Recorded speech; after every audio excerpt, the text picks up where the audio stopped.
Hello, I'm in a 2014 Ford Explorer, and today I'm going to show you how you add brake fluid. So first you're going to make sure your hood's open, which this currently is. And then this reservoir right here would be your brake fluid.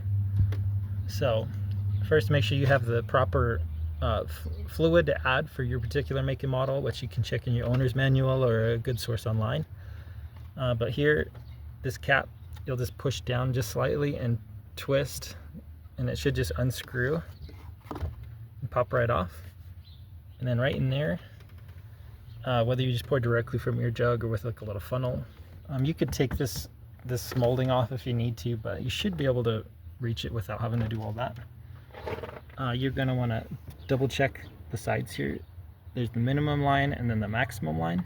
So you don't want to overfill the max and get rid of all this airspace. There's supposed to be a little bit of gap, but so you just fill as needed till you get to your max line. And when you're done, screw this back on and make sure it's nice and tight, because this system works under pressure, so you don't want this to pop off or fall off and some random things fall in there while you're driving. But I hope this is helpful. Hope you have a wonderful day.